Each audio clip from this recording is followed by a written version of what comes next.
De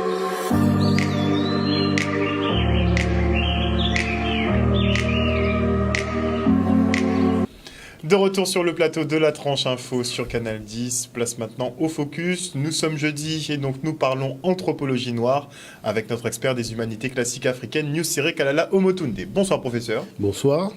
Donc la semaine dernière, on a entamé un cours qui fait office de rappel sur les premiers habitants de l'Europe. Je dirais que je remercie énormément déjà les différentes personnes de la Guadeloupe qui ont été interpellées par la thématique de l'émission, et puis beaucoup de personnes aussi à travers le monde qui m'ont dit que là vraiment l'affaire était carrée, et je voudrais là apporter des précisions supplémentaires. C'est-à-dire que ces Noirs qui étaient en Europe, qu'est-ce qu'ils ont fait? Parce que voilà encore une histoire qu'on n'aborde pas. Durant la préhistoire, donc on va partir vraiment dans la dimension de la préhistoire, tous ces Noirs qui étaient là, pourquoi on ne parle pas de ce qu'ils ont fait, de ce qu'ils ont bâti, de ce qu'ils ont construit? Donc c'est ce que nous allons voir. Parce que vous allez voir que ça a des implications jusqu'à la modernité d'aujourd'hui, puisque s'ils n'étaient pas venus, il y a beaucoup de choses qui n'existeraient pas en Europe. Ça, il faut le savoir. Et leur héritage est toujours là. Et tout le monde peut le voir. Ça, il faut le savoir. Mais leur héritage n'est pas qu'en Europe. Leur héritage est partout à travers le monde. Il est aussi au Japon, il est aussi en Asie, parce qu'il ne faut pas oublier que c'est d'Afrique que l'homme est parti pour pouvoir peupler le reste du monde. Mais manifestement, il maîtrisait déjà les constructions monumentales. Il avait déjà un certain nombre de backgrounds à ce niveau-là. L'orientation aussi solsticiale, ce qu'on appelle les quadrilatères solsticiaux.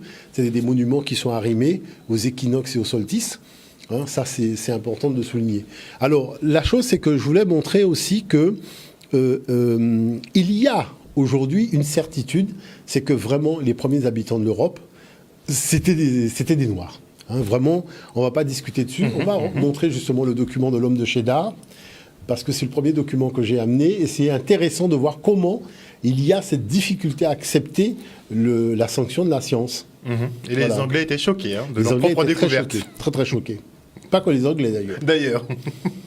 Le portrait maintenant de l'ancêtre des Britanniques. Un squelette datant d'il y a 10 000 ans, retrouvé dans le sud-ouest de l'Angleterre, vient de livrer ses mystères. On va retrouver à Londres notre correspondant Loïc Delamornay. Bonsoir Loïc. Qui se cache donc sous Cheddar Man? C'est le nom que les chercheurs avaient donné à ce squelette. Oui, Laurent, et vous allez comprendre dans quelques instants pourquoi il est surnommé ainsi Cheddar Man. En tout cas, c'est effectivement l'ancêtre des Britanniques. C'est le plus vieux squelette complet jamais retrouvé ici au Royaume-Uni. Il a 10 000 ans, il était déjà connu. Mais ces derniers jours, une nouvelle analyse scientifique vient de bouleverser certaines idées reçues, occasionnant aussi dans le pays une certaine agitation dans les réseaux sociaux avec bon nombre de commentaires racistes d'ailleurs qu'on va vous épargner ici ce soir. Vous allez comprendre pourquoi en regardant cette surprise, une surprise finalement assez logique, dans ce reportage avec Anto Filippi et Blanche Vatone. Une peau noire et des yeux bleus perçants. Étonnés, les Britanniques viennent de découvrir à quoi ressemblait leur ancêtre, l'homme qui foulait le sol d'Angleterre il y a 10 000 ans. Ce sont les scientifiques du Muséum d'histoire naturelle de Londres qui viennent de faire cette révélation et qui ont modélisé très exactement son visage. On n'aurait jamais imaginé ça il y a quelques années encore. Cette combinaison inhabituelle de cheveux bruns, bouclés, presque crépus, avec une peau très sombre et des yeux d'un bleu vif.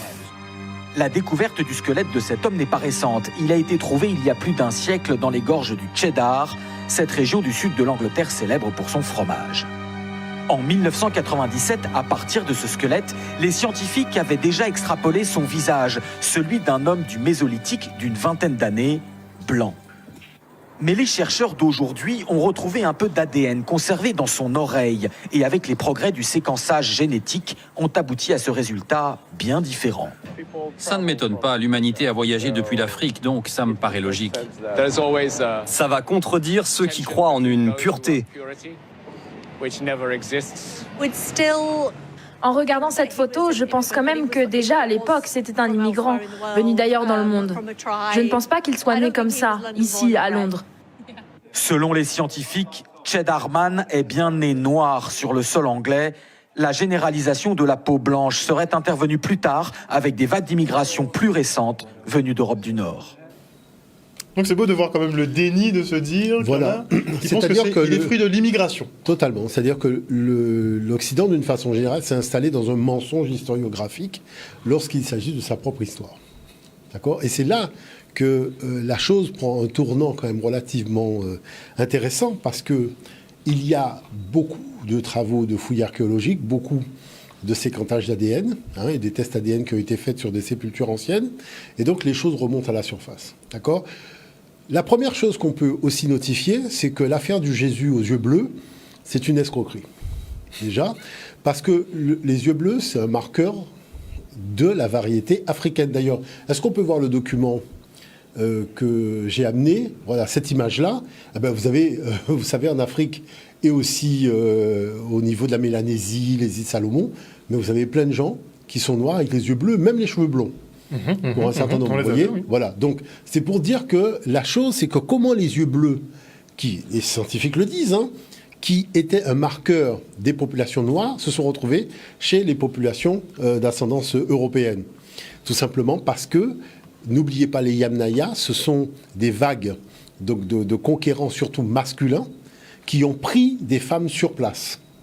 Et donc, comme ils ont eu des enfants métis, c'est à partir de ce moment-là que des marqueurs des gènes des populations noires se sont retrouvés dans les populations blanches. Et on dit que, justement, Napoléon, quand il effectuait justement ses voyages en Afrique et surtout en Égypte, qu'il avait ordonné d'exécuter beaucoup de peuples, justement, avec des attributs qui rappelaient ou qui avaient connotation avec les Blancs. C'est-à-dire que, en fait, sur le principe de ça, il faut savoir que Napoléon, il le dit lui-même, il est pour les Blancs parce qu'il est blanc.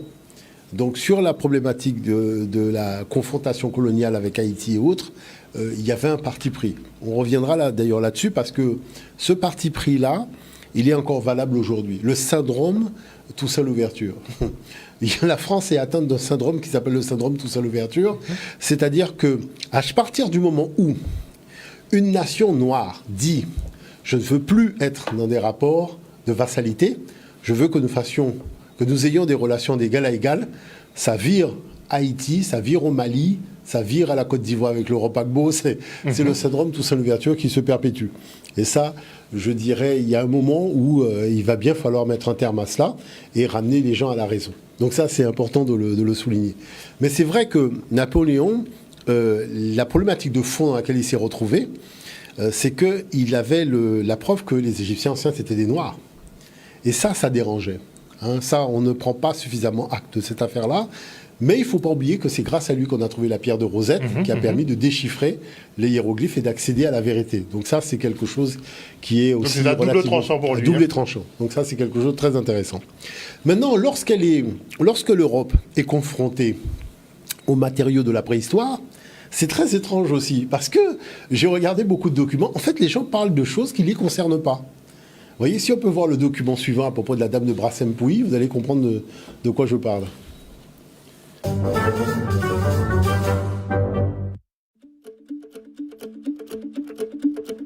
Cette petite tête a été trouvée dans le village de Brassempouy, c'est dans les Landes. Il y a 2 sites principaux sur place et la nôtre a été retrouvée dans la grotte du Pape par un monsieur qui s'appelle Édouard Piette, qui l'a découverte en 1894. Elle mesure environ 3,5 cm de haut. Je vous ai trouvé une image où on voit une main qui tient une reproduction de cette tête. Ça vous permet de vous familiariser un petit peu avec l'échelle de cette œuvre.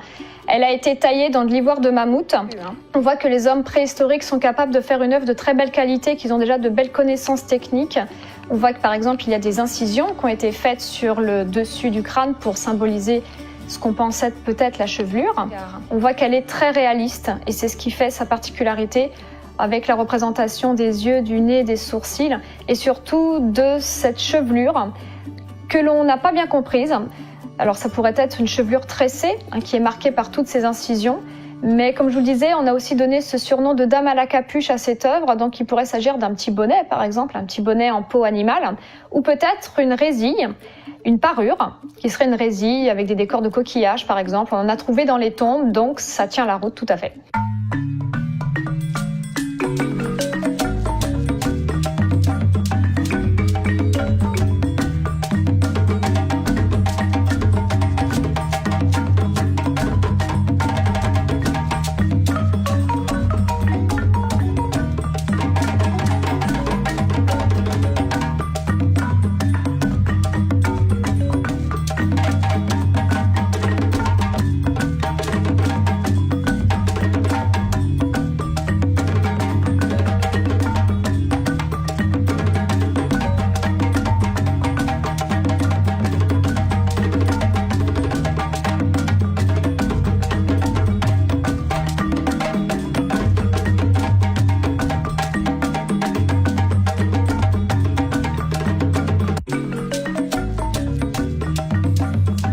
Donc ils font mine de ne pas reconnaître les tresses et parlent de capuche. De Ça aurait dit capuche, mais capuche... Et franchement, la statuette, 23 000 ans, c'est pas rien. Donc ça montre quand même la qualité artistique des hommes de l'époque, qui est extraordinaire. Donc le faciès se rapproche plus de la femme africaine que nous avons vu à la fin qu'une femme européenne. En fait, le problème, il est là.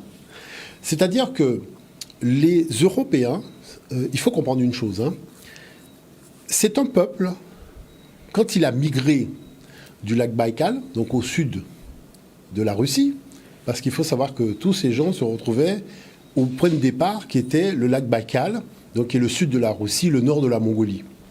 Et donc, chaque fois qu'ils sont arrivés quelque part, il y avait déjà des peuples qui vivaient. Mais quand ils font des fouilles, là où ils se sont sédentarisés, ils font comme si les peuples qu'ils ont génocidés, exterminés, ils récupèrent les vestiges de ces peuples-là et vont vouloir faire croire que ce sont des vestiges qui les concernent, ils se les approprient. Pour se persuader qu'ils sont originaires de cette région-là. C'est-à-dire c'est au-delà du réel. On peut prendre le cas de l'Europe, on peut prendre d'autres cas. Et c'est vrai que c'est très étrange, parce que alors que les annales de l'Europe, notamment au niveau de la Grèce antique, ont expliqué l'invasion donc de l'Europe par les Caucasiens, ont expliqué qu'Europe était une femme africaine. C'est-à-dire que tout a été dit. Mais il y avait le contexte colonial, le contexte racial, qui faisait que la vérité était tout simplement prise en otage et qu'il n'était pas possible de dire à l'Européen « voilà ta vraie histoire ». Et donc, aujourd'hui, on se retrouve avec des gens qui font des musées, qui vous parlent de choses, mais quand vous regardez le faciès même du personnage, ça n'a rien à voir avec un faciès européen. Ils font des entourloupes avec des histoires de capuches, alors qu'ils ont bien compris que ce sont des tresses, puisque Édouard Piette, lui-même n'était pas dupe. Quand il a fait les fouilles, il a bien vu qu'il avait affaire à des tresses africaines, mais on essaye en fait de raconter une histoire qui est totalement fantasmagorique aux jeunes générations européennes, pour finalement masquer le fait qu'ils sont issus d'une migration très tardive. D'ailleurs, vous avez vu dans le documentaire, le document sur l'homme de Cheddar, on vous a dit que c'est une immigration tardive, parce qu'en 45 000, c'est les premières migrations africaines qui se sont posées, donc les chasseurs-cueilleurs qui se sont posés en Europe. Il y a eu une autre vague de 8 000, et la vague européenne est arrivée en 2500. Et ils ne sont pas arrivés tous d'un seul coup, puisqu'ils sont arrivés, je dirais, par groupes successifs. Donc du coup, ce qui se passe, c'est que c'est très étrange sous cette affaire-là. Et vous allez voir que c'est même un peu nauséabond, parce qu'ils ont essayé de s'acclimater, ou en tout cas de s'accaparer, tous les vestiges des peuples, des populations qui existaient là avant eux. Et c'est pas qu'eux qui font ça. Vous avez en Israël, tout le monde sait que les Cananéens étaient c'était leur territoire, le territoire des Cananéens. D'ailleurs, le texte commence par « va-t'en de ton pays ». Donc, ce qui veut dire qu'il sait qu'il a été chez quelqu'un. Mais on vous raconte l'histoire comme si, voilà, les gens ont toujours été là. Et l'histoire ancienne, l'histoire archéologique, pourtant il y a des musées, il y a des fouilles qui sont faites, tout ça n'est pas mis en avant. Et ce serait valable aussi pour l'Afrique du Nord, ce serait valable pour beaucoup de régions, qui sont des régions issues de peuples qui ont envahi la région, mais ils ne sont pas les autochtones. Alors pourquoi c'est important? Parce qu'on vous dit, oui, on a trouvé un crâne d'homme moderne au Maroc. Mais il n'y avait pas de Maroc à l'époque. À l'époque, c'était que des Noirs qui vivaient là. Donc on va localiser pour donner des précisions géographiques d'aujourd'hui. Mais le fait ne concerne pas le Maroc. Le Maroc n'existait pas à l'époque. D'accord? Donc ça, c'est important de le comprendre. Alors, nous allons rentrer dans une histoire un petit peu particulière qui n'est pratiquement jamais abordée. C'est l'histoire des menhirs, donc les mégalithes. Parce que voilà un art, mais impressionnant, que maîtrisaient nos ancêtres au niveau de l'Europe, mais qu'on va retrouver partout à travers le monde, c'est-à-dire en Chine, au Japon, en Afrique, en Amérique. C'est-à-dire c'est un marqueur de leur présence. Et j'invite les gens aussi en Guadeloupe à faire attention aux rochers, la disposition de certains rochers, parce qu'il faut savoir que les îles ont permis de faire les mesures astronomiques pour construire les pyramides au Mexique. Et donc, à partir de là, forcément, nos îles ont été visitées avant l'arrivée des Amérindiens. Bon, donc ça, c'est important de le souligner. Mais il y a des passionnés. Moi, je voulais qu'on regarde le document suivant, qui est un passionné des mégalithes, d'ailleurs, qui a écrit un livre là-dessus. Prenons le temps de voir un petit peu comment il raconte l'histoire. Roger Joussoum a passé 50 ans de sa vie à la recherche de mégalithes, comprenez des monuments construits à partir de grosses pierres. Ici à Avrier trône le plus haut de la région. Baptisé le roi des menhirs, il culmine à 7,30 m au-dessus du sol. Déjà au 19e siècle, il est appelé le roi des menhirs, appelé aussi menhir du camp de César, parce qu'on pensait qu'il y avait ici une occupation romaine. Et bon, en fait, il n'y a jamais eu d'occupation romaine ici, et le menhir du camp de César n'a aucune raison d'être. Initialement, ce monument était accompagné par 2 autres menhirs. Il faut dire que sur la commune, près d'une centaine de mégalithes a été répertoriés, des sites que Roger Joussoum a compilés dans un ouvrage intitulé Palais et Minges de Gargantua. Un ouvrage de 388 pages qui nous plonge aux origines de notre civilisation.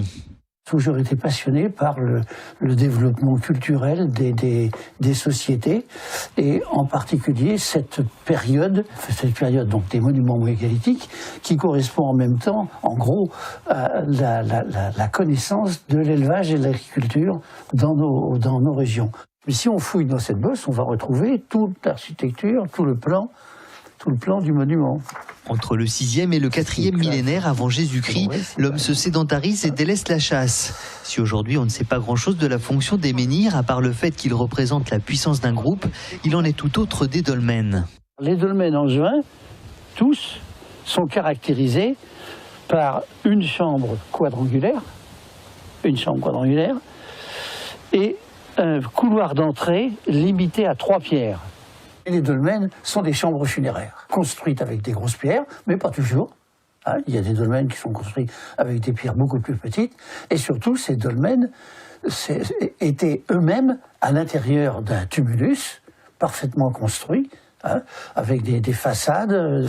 C'était des monuments beaucoup plus élaborés que la simple dalle de pierre que l'on voit traditionnellement représentée quand on parle de dolmen. À l'intérieur de ces chambres funéraires, un petit nombre de corps étaient déposés. Les fouilles archéologiques ont permis de mettre à jour ces sépultures et les offrandes qui les accompagnaient. Des découvertes passionnantes dévoilées au fil des pages de ce livre. Ces 3 vases, cette petite vache polie. Professeur. Alors, vous voyez, là, il faut savoir que tout ce dont le monsieur parle ne le concerne pas. D'accord ? Ça ne le concerne pas. C'est-à-dire, ce ne sont pas ses ancêtres qui ont construit ces monuments-là. Il n'est pas concerné. C'est là où je trouve quand même assez étrange que la proportion de chercheurs occidentaux ayant la capacité de dire un minimum de vérité, ça se réduit à une peau de chagrin. Ça, je le dis parce que quand certains viennent en Guadeloupe faire des débats, des conférences dans des salles et compagnie, il y a toujours un moment où je suis obligé de leur rappeler que ça vient du peuple africain. Et comme une chère dame qui a dit « Mais comment je ne l'ai pas dit au début de mon intervention que c'était de l'Afrique que... » Je dis « Mais non, si je vous dis de rappeler au public présent que tout cela vient du peuple africain, c'est parce que vous ne l'avez pas fait. » Vous voyez ? Donc je veux bien qu'on nous parle de management, mais le management, c'est une invention africaine. Parce que si le management n'existait pas, tous ces monuments-là, on n'aurait pas pu les construire. D'accord ? Donc les équipes de travail, toutes ces choses-là, ça vient du continent africain. Et on a des spécialistes en archéologie, des spécialistes de ce genre de choses. Vous voyez ? Donc c'est pour ça que c'est important de le rappeler. Mais le français, finalement, s'est approprié la notion. C'est-à-dire que... Dans Astérix, on voit que... Justement. Obélix qui taille des dolmens. Voilà. Donc c'est pour ça que c'est important de ramener un minimum de sérieux dans le débat scientifique, notamment avec le document suivant que j'ai amené.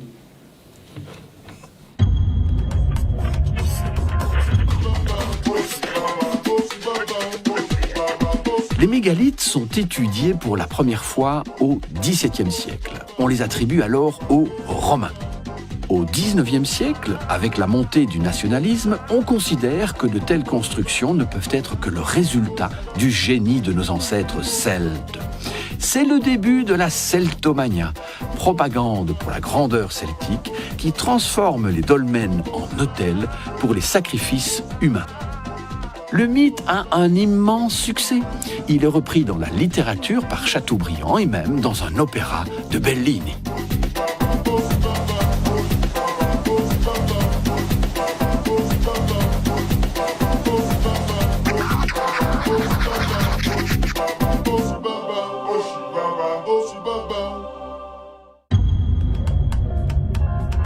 Les dolmens et les menhirs sont des œuvres de la préhistoire. Ce sont de véritables monuments qui peuvent peser plus de 15 tonnes. Ils ont été érigés au néolithique, c'est-à-dire à partir du 7e millénaire, et on va les retrouver à travers toute l'Europe. En Belgique, il existe des sites importants, comme Wéris et Lamsoul. Les dolmens, ce sont des tombes, et le matériel archéologique qu'on y a découvert date aussi du néolithique, c'est-à-dire 2000 ans avant l'arrivée des Celtes. C'est donc une preuve archéologique qu'il s'agit bien d'œuvres de la préhistoire. Les hommes préhistoriques ont d'ailleurs fait preuve d'une grande ingéniosité pour arriver à déplacer et ériger ces énormes dalles qu'ils recouvraient d'ailleurs parfois de terre ou de pierre. Alors, une petite démonstration ? C'est facile quand on a la technique. S'il était évident que les mégalithes étaient préhistoriques, pourquoi alors les avoir attribués aux Celtes ? Les vestiges archéologiques sont parfois pris en otage pour faire de la propagande. On constate d'ailleurs au XXe siècle que le nazisme, le communisme, les nationalismes ont parfois coloré la lecture et la transmission du patrimoine préhistorique européen. En fait, la société se projette dans sa vision du passé. Inconsciemment, c'est nous-mêmes que nous cherchons à apercevoir dans le miroir du temps. Ça s'appelle se mentir à soi-même aussi. Voilà. Alors, vous voyez, on accusait Cheikh Anta Diop, dans le cadre de ses démonstrations scientifiques sur l'origine africaine, ethnique et africaine de l'Égypte ancienne, de tout simplement être dans une démarche un petit peu revancharde par rapport à l'histoire. Et résultat, regardez la chose. C'est-à-dire que là, on a des gens qui se sont accaparés des vestiges historiques qui n'étaient pas le fruit de leur quête intellectuelle, qui n'étaient même pas le fruit de leur culture. Qu'est-ce qui a fait qu'on n'a pas pu dire ça simplement aux gens ? Ça, c'est la première chose. La deuxième chose que je dirais, c'est que, vous voyez, avec quelle insistance on vous parle de chambres mortuaires ? Parce que tout le monde sait très bien que les églises et les cathédrales ont commencé par ces monuments-là. C'est-à-dire que ces monuments que vous voyez, ce sont les églises et les cathédrales de la préhistoire. Ok. 1. 2. Les églises et les cathédrales d'aujourd'hui ont été conçues sur ces monuments-là. D'accord. D'accord ? C'est pour ça que dans les églises et les cathédrales, vous avez une crypte. Et qu'est-ce que vous avez dans la crypte ? La Vierge Noire. D'accord ? La Vierge Noire qui a une dimension très spéciale, parce que c'est vrai que nous abordons les réalités de l'histoire de l'humanité dans le prisme néocolonial occidental. C'est-à-dire que nous n'avons pas une analyse, je dirais, propre sur la base de la documentation de nos ancêtres sur ces réalités-là. Donc dès qu'on parle de Vierge, on est dans une dimension un peu fantasmagorique, alors qu'il s'agit d'une réalité cosmotellurique qui a pour vocation, à partir de la pierre, de cristalliser de l'énergie céleste et de créer un espace divin dans lequel les gens venaient se recueillir.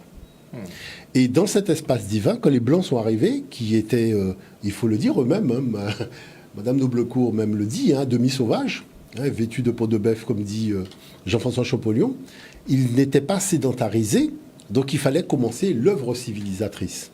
Et dans cette œuvre civilisatrice, il y avait ces lieux où on emmenait les gens découvrir ce qu'on appelait la spiritualité. Après, on nous a taxé d'animisme, d'accord ? Mais en attendant, ils se sont emparés de la totalité de la spiritualité africaine et ils ont créé des catégories pour faire en sorte que nous puissions croire que ce que faisaient nos ancêtres, c'était quelque chose qui n'avait ni queue ni tête, et que la rationalité est arrivée par l'introduction de la religion. Or, la religion, il n'y a que les États coloniaux qui fondent la religion. D'accord ? Parce que il faut comprendre une chose. La création, elle est multiple et elle est diverse. D'accord ? Les feuilles, arrêtez-vous dans un parc, observez toutes les feuilles, il n'y a pas deux feuilles qui se ressemblent. D'accord ? Et pourtant, toutes les feuilles sont issues d'un seul et unique créateur. Donc, ce qui voudrait dire, en fait, que la spiritualité, elle n'est valable que si elle conçoit je dirais, la dimension. C'est pour ça que nous parlons de mono-origénisme. Donc, c'est-à-dire le lien unique par la diversité. Ça veut dire quoi, le mono-origénisme ? Ça veut dire que l'Africain n'est ni polythéiste, ni monothéiste, il est mono-origéniste. Ça veut dire quoi, mono-origéniste? Ça veut dire qu'il part du principe qu'au départ, il y a eu un être unique, qui est devenu multiple. Et la somme de tous les multiples nous ramène à l'un initial. Et que sa présence, elle est dans tout. Et ça, c'est important de le comprendre. D'accord? Donc, qui fait que, à partir de ce moment-là, nous allons rentrer maintenant dans ce qu'on appelle la zone de turbulence, avec les documents que j'ai ramenés. On va se quitter pour une petite page de publicité avant, et on revient avec le professeur en plateau.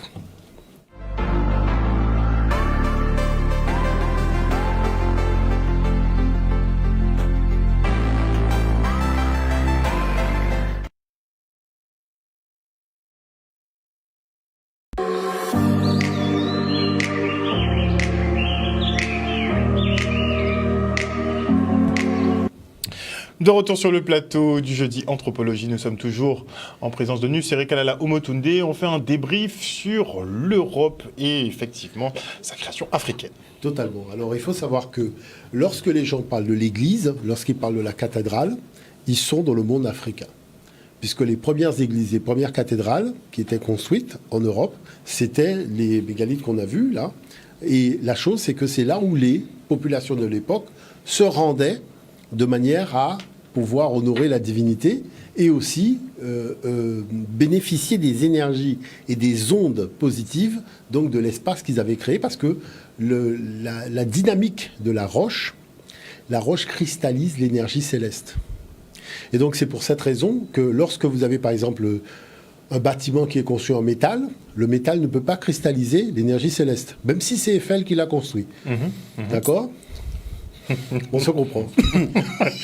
Avec l'argent des Haïtiens. Voilà. Mais toujours est-il que, parce qu'il y a tellement de choses que les gens ne savent pas, que, en fait, en réalité, c'est la roche qui cristallise les énergies. Donc, la deuxième chose qu'il faut savoir, c'est que l'emplacement est très important. Parce que l'énergie céleste, elle ne vient pas de partout. Il y a des endroits précis où elle se manifeste. Et c'est pour ça qu'avec la roche, on va tout simplement créer un générateur énergétique. Et n'oubliez pas que les cellules humaines, c'est du plus et du moins. Et comme ce générateur, donc notre tradition africaine, on parle de masculin et de féminin, mais c'est la même chose, eh bien, ça permet de régénérer les cellules. Et comme les gens y allaient pour méditer, donc vous verrez que à cette époque-là, les guerres, les conflits, ça n'existait pas en Europe, à l'époque où il y avait donc les populations africaines, puisque ce sont des choses qui sont arrivées après, avec les invasions caucasiennes. Donc ça, c'est important de le comprendre. Donc, si on peut voir le premier document, on va attacher les ceintures et rentrer dans la zone de turbulence. Tout commence, comme souvent, par un questionnement simple. Quelle est la raison de l'emplacement étonnant des petites chapelles auvergnates de Brionnais ou de Saint-Floré, au pied du massif volcanique du Sancy? Ces monuments trônent au-dessus de la vallée. Pourquoi les a-t-on construits en de pareils endroits? Pour la vue imprenable? Pour se rapprocher du soleil? Et s'il existait une toute autre explication? Et si ces chapelles avaient été construites sur l'emplacement de monuments encore plus anciens, comme les dolmens ou les menhirs par exemple?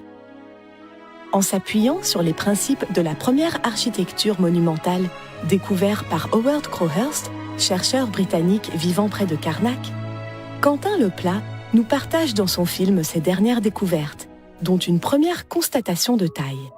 L'emplacement des mégalithes dans la région n'a pas été choisi en vain.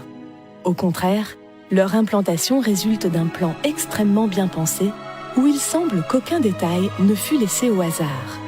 L'organisation spatiale des dolmens et des menhirs sur tout le territoire repose sur des principes géométriques simples, mais d'une très grande finesse. Et le niveau de précision avec lequel ces constructions furent réalisées dépasse celui des scientifiques du XIXe siècle.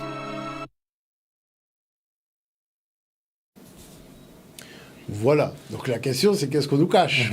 Bon, parce que on nous parle donc de présence noire en Europe, mais donc c'était déjà le premier challenge, c'est dire un minimum de vérité. Mais ces noirs-là, on fait quoi? Donc on voit qu'ils ont construit des mégalithes. Et ces mégalithes, ce sont les premières chapelles, les premières cathédrales, les premières églises. Et qu'est-ce qu'on constate? Les Occidentaux ont construit leur église sur les églises des Noirs. C'est-à-dire où les Noirs se rendaient déjà pour faire leur culte. Il n'y a pas eu de conflit, parce qu'on n'a pas dit c'est le monde païen, nous, comme c'est le monde païen, là, on va à côté. Non, ils ont fait dessus directement. Voyons le document suivant.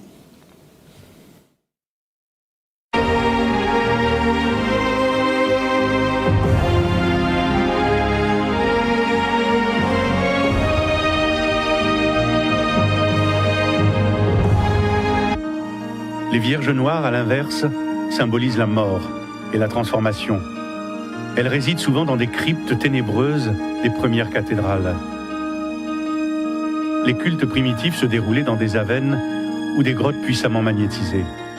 La religion chrétienne a souvent considéré ces sanctuaires naturels comme des endroits privilégiés, favorisant le recueillement et la méditation.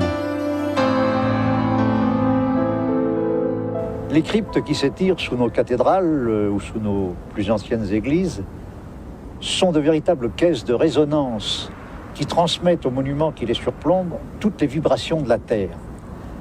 C'est là qu'autrefois siégeaient nos Vierges Noires, ces vierges mal christianisées qui nous viennent de la nuit des temps. Ces Vierges Noires, nous les retrouvons en Inde sous le nom de Kali ou en Égypte sous le nom d'Isis. Ces Vierges Noires sont à la fois le symbole de la vie qui se transforme, de l'évolution et de la mort.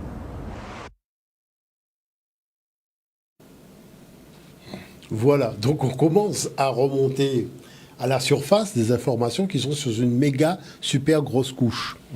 C'est-à-dire que, en fait, les Caucasiens qui sont arrivés, qui étaient des nomades, ont voulu se sédentariser. Et un nomade ne peut pas se sédentariser s'il n'y a pas de population sédentaire sur place. Parce que le rythme de la vie d'un sédentaire, ce n'est pas la même chose que par rapport à un nomade. Hein? Donc, par exemple, l'agriculture, ce n'est pas un nomade qui va apprendre l'agriculture à quelqu'un, il ne sait pas ce que c'est, puisqu'il se déplace tout le temps. Vous voyez, s'il arrive devant un manguier, il n'y a pas de mangue, pour lui, c'est juste un arbre. Tandis que le sédentaire sait que c'est un manguier et que la saison des mangues va arriver à telle période. Donc voilà des choses qui sont quand même relativement claires. Donc à partir de là, cette société donc caucasienne qui va décider de se sédentariser dans l'espace du continent européen va prendre pour modèle les Noirs. Et je vous montrerai d'autres documents encore, c'est au-delà du réel. Va prendre pour modèle des Noirs dans leur tradition spirituelle. Et ils vont essayer de comprendre quel est le lien entre l'homme et le divin. Mais je rappelle qu'à l'époque, dans la tradition qui était là, la femme n'était pas sortie de la côte de l'homme. D'accord ? Parce que ce genre de délire, les sédentaires ne savent pas faire ça, parce qu'ils respectent le féminin dans la création. Parce que c'est le féminin qui crée le masculin ne crée pas le féminin. Donc il faut que le masculin aussi se calme dans ces délires fantasmagoriques. Et donc à partir de ce moment-là, les lieux, à cause de la charge, vous voyez, on a parlé de magnétisme, à cause de la charge énergétique du lieu, le lieu est devenu un lieu sacré. Le lieu sacré, c'est un espace dont l'énergie cosmotellurique fait monter en vibration l'espace. Donc les ancêtres savaient déjà Parce localiser que les l'homme lieux. étant de matière et d'esprit, vous ne pouvez pas aller célébrer la divinité sur un lieu où l'énergie est à peine, je dirais, est au-dessus de la matière ou dans la matière. Donc, les ancêtres choisissaient des lieux où la vibration était carrément céleste, c'est-à-dire qu'elle était au-dessus du sol. Et pour maintenir cette vibration au-dessus du sol, on mettait des pierres et la dalle. Et donc cette dalle-là faisait que le lieu devenait une caisse de résonance pour l'énergie céleste qu'il y avait dans le lieu. Donc, est-ce qu'on peut voir le document suivant ? Parce que ça peut être très intéressant pour la poursuite de la discussion.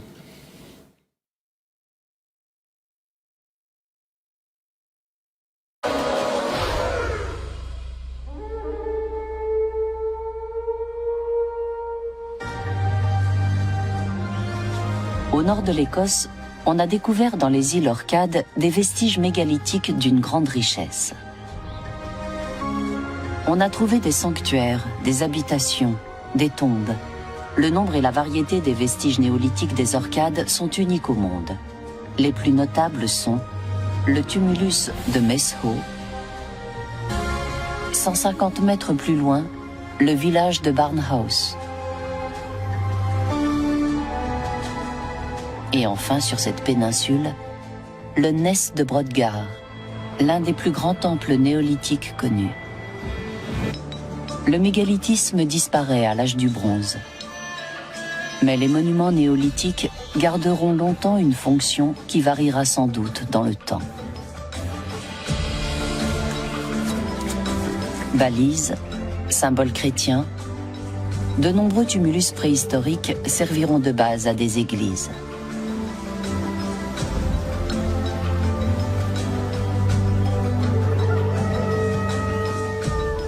De nos jours, les églises, les mosquées et les synagogues ont remplacé les temples de nos ancêtres. Les hommes vivent regroupés en petites cellules familiales, dans de gros villages qui sont devenus des villes. Mais l'élevage et l'agriculture sont toujours au cœur de leur alimentation. Tous ces aspects de la vie des hommes néolithiques sont présents dans nos sociétés modernes, davantage que nous ne pouvons l'imaginer. Donc il n'y a pas qu'en Europe, finalement. Voilà. Donc là, ça devient très intéressant. Parce qu'on a en fait un cirque Zavata qui s'est amusé à ternir l'image du monde noir, en masquant le fait que c'est au contact des Noirs qu'ils ont découvert Dieu, la spiritualité, le temple, l'espace sacré. D'accord ? C'est en présence des Noirs. Et donc, c'est pour cette raison que les configurations des églises, des mosquées, des temples, des synagogues, tout ce que vous voulez, ne font que reproduire les temples mégalithiques. Toujours avec la pierre, puisque nos ancêtres ont expliqué que la pierre permet de garder une très bonne fréquence vibratoire, une bonne résonance pour l'espace du lieu, parce que je rappelle que l'homme est matière et esprit, donc il y a des activités dans lesquelles l'énergie, il va la faire dans l'énergie de la matière, mais lorsqu'il s'agit de la spiritualité, il faut aller dans un lieu où l'énergie est supérieure à la matière, d'où le temple mégalithique. La chose qui s'est passée, c'est qu'avec l'arrivée des Caucasiens, vous avez vu, on vous dit à l'âge de bronze, tout ça a arrêté. Donc tout ça s'est arrêté parce que la violence est arrivée dans cet espace de quiétude. Et dans cette violence-là, il fallait quand même tout simplement s'humaniser. Et les éléments, et c'est pour ça que je dis que la civilisation européenne, c'est une civilisation qui n'a... C'est-à-dire la culture n'a jamais existé. Pourquoi c'est une culture qui n'a jamais existé ? Parce qu'elle s'est focalisée sur les traditions des Noirs qui vivaient sur place.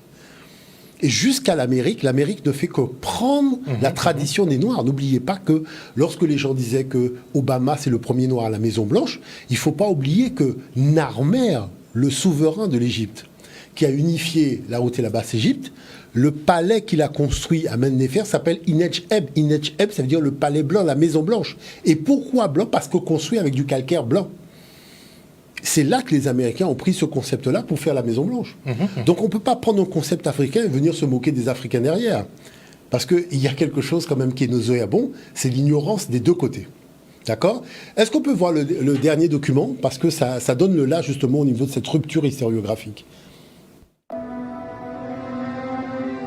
Partout, le néolithique a sans doute été une ère assez paisible, marquée par la construction de monuments en bois, mais surtout en pierre. Les premières traces de guerre sont postérieures.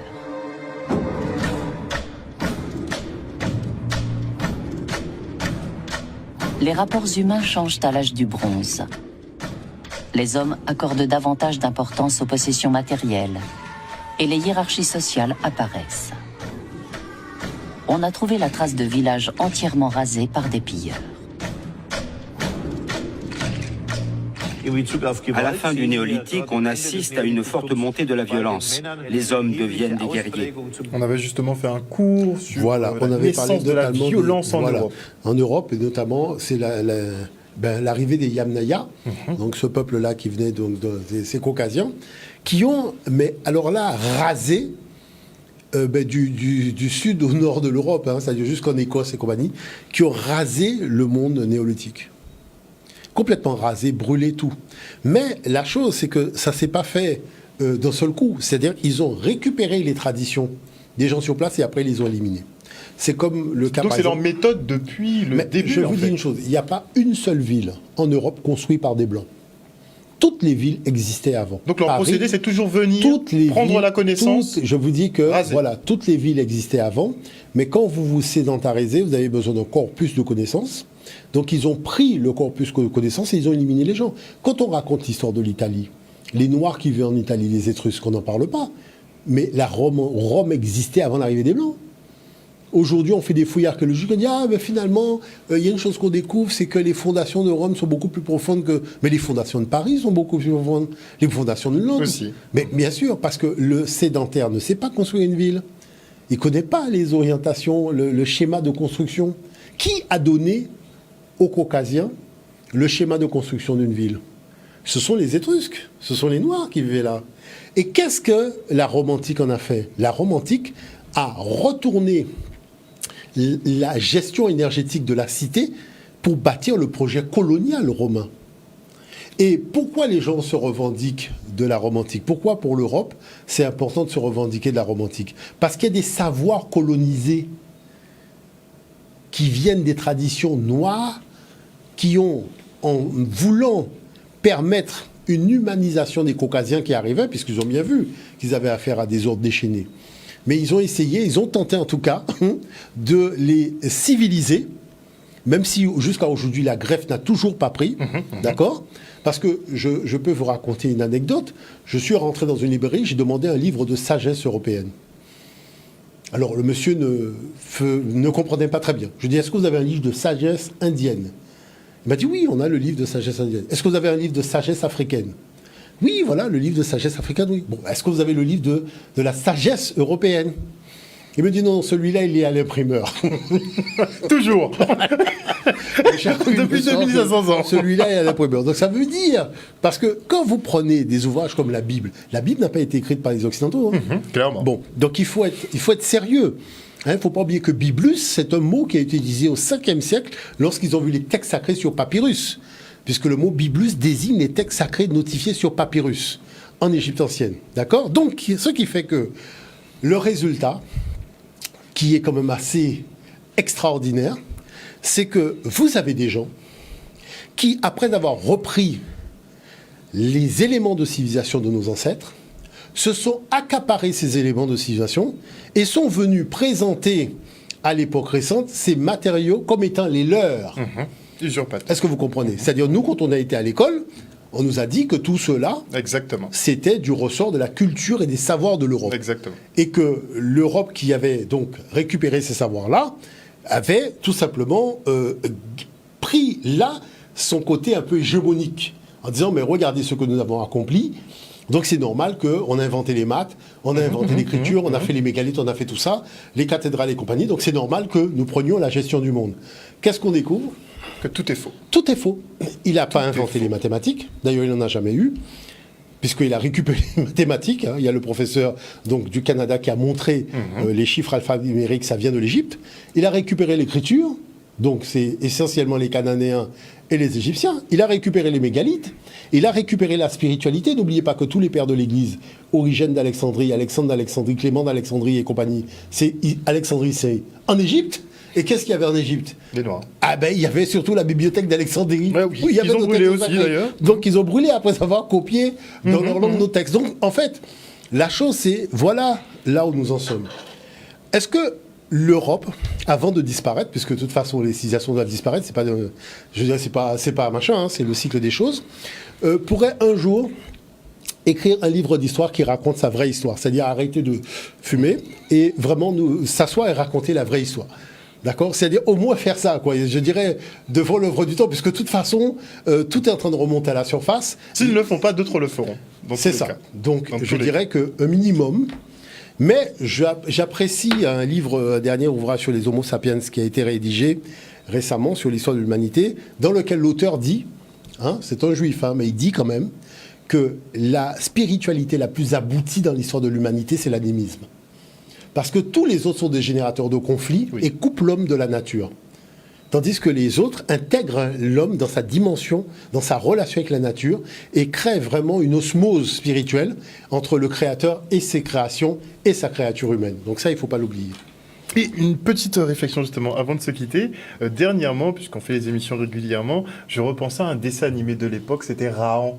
Oui, totalement. L'enfant des âges farouches. Totalement. Et effectivement, en me remémorant, je me dis, mais c'était la représentation donc, du caucasien, donc le blond finalement. Oui, en Afrique, mais qui court partout. Il était à la recherche de la tanière du soleil. Je vais vous dire une chose. Mais il croisait des villages où il y avait des Noirs. Voilà, mais je vais vous dire une chose. Moi, à l'époque, j'étais gamin. À Moule, le dessinateur de Rahan était en train de dîner dans un restaurant où ma mère connaissait la dame d'ailleurs qui connaissait le restaurant. Et la dame qui tient le restaurant vient vers moi et me dit « Ouh là là, on reçoit aujourd'hui quelqu'un d'intéressant et d'important, c'est le dessinateur de Rahan. » Alors moi, j'étais gamin, j'ai dit « Quoi ?» Donc j'ai pris une feuille de papier et je lui ai dit « Mais vous êtes le dessinateur de Rahan ?» Il me dit « Oui. » J'ai dit « Ouais, voilà, une feuille dessinée Rahan. » Et il a dessiné Rahan. Alors là, quand j'ai vu ça, j'ai dit « Non, là par contre, c'est pas une blague, c'est vraiment le gars. » Mais la chose avec les Tarzans, les Amblas, toutes ces choses-là, ça, c'est que, vous savez, ce qui est très étrange, c'est que la jeunesse européenne n'a pas été autant impactée par ces bandes dessinées que nous. Parce que nous, ça rentrait dans le projet colonial, donc on nous faisait bouffer ces trucs-là, ça. Alors que quand vous alliez dans d'autres latitudes, vous vous rendez compte que les gens lisaient Tintin et Milou, enfin c'était autre chose. Donc on voit bien qu'à travers ça, hein, les Amblas, les Rahans, tout ça, il y avait le fait d'enfoncer dans nos cerveaux encore de jeunes enfants un projet colonial qui reposait sur le mensonge. Et c'est à partir de ce moment-là, moi j'ai toujours pris ma soupe un peu froide, je me suis dit, bon, comme il y en a un qui joue à Batman et à Superman, tout vient de lui, il a tout inventé, eh bien tout simplement, on va prendre le temps de remonter chacune de ses inventions pour voir est-ce que c'est vraiment lui qui est à l'origine de cette invention. Et qu'est-ce qu'on découvre ? On découvre qu'avec les fouilles archéologiques, avec les matériaux qu'on a aujourd'hui, et puis l'ADN, tout ça, on se rend compte qu'il a menti du début jusqu'à la fin. La chose est très simple. Mensonge. Quand est-ce qu'il va commencer à dire un minimum de vérité ? On attend. Vous voyez, c'est ça. Parce que ça crée un malaise. Moi, je vois bien, les chercheurs qui interviennent dans les documentaires sont mal à l'aise, parce qu'ils savent très bien. Il y a des fois, il y a des colloques, on se rencontre, on discute, on parle. Il sait très bien que ce matériau ne le concerne pas. Mais il est dans une situation où il va présenter un matériau comme si ça descend. Donc surtout le nos ancêtres. Mais tes ancêtres n'étaient pas là à l'époque où le gars il faisait ça. À moins qu'ils reconnaissent que leurs ancêtres étaient noirs. Alors qu'ils disent simplement, non mais c'est carrément une autre branche. C'est-à-dire qu'eux, ils sont arrivés très récemment. Donc, ils ne peuvent pas revendiquer des matériaux qui étaient là des milliers d'années avant eux. Merci, professeur, pour ce nouveau cours. On se retrouve jeudi prochain pour un nouveau Jeudi Anthropologie. Passez une bonne soirée sur Canal 10.